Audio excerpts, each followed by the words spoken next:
अगर आपकी as 50 plus है और आपको डायबिटीज़ है या फिर आपका ब्लड प्रेशर हाई रहता है या फिर कोलेस्ट्रॉल हाई रहता है, तो एक बहुत आसान सा टेस्ट है जो कि आपको बता सकता है कि आपकी बॉडी में सर्कुलेशन, ब्लड सर्कुलेशन की कंडीशन क्या है। आपकी टाँगों की आर्टरीज़ आपको सारी कंडीशन बता देती है कि आपको फ्यूचर में हार्ट अटैक आने वाला है और आप इससे कैसे बच सकते हैं। बहुत ईज़ी टेस्ट है, 5 मिनट्स में you can perform this test at home.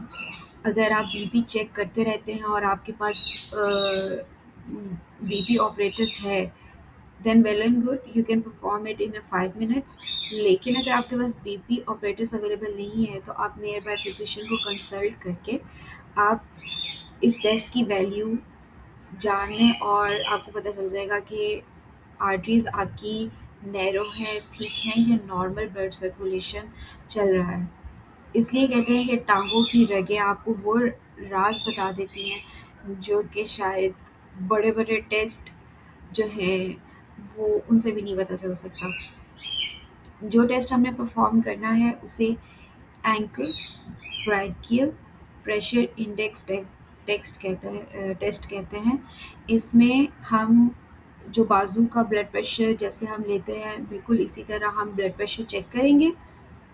Then हम टाँगों जो एंकल से थोड़ा-सा ऊपर का एरिया है, वहाँ का ब्लड प्रेशर लेंगे।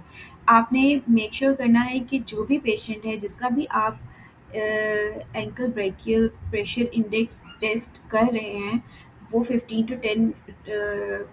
टू 20 मिनट्स उसको रेस्ट करना है। उसके बाद आपने बाजू पे ब्लड प्रेशर नॉर्मली चेक कर लेना है, फिर एंकल से ऊपर ब्लड प्रेशर चेक कर लेना है। अब जो सिस्टोलिक वैल्यू होती है, यानी कि जो हायर वैल्यू होती है,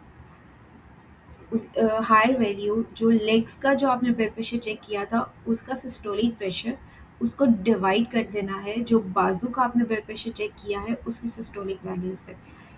जो वैल्यू आपको आएगी वो आपका ankle brachial pressure index test होगा।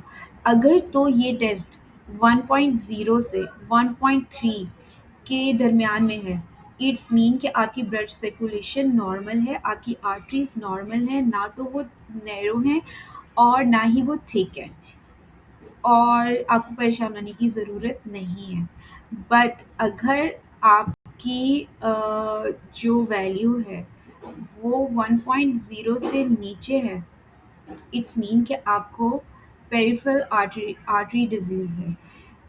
मतलब आपकी जो आर्टरीज़ हैं वो नैरो हो चुकी हैं, उनमें ड्यू टू आप कह सकते हैं प्लैक एक्यूमुलेशन या फिर कैल्शियम एक्यूमुलेशन, वो नैरो हो चुकी हैं, ठीक है?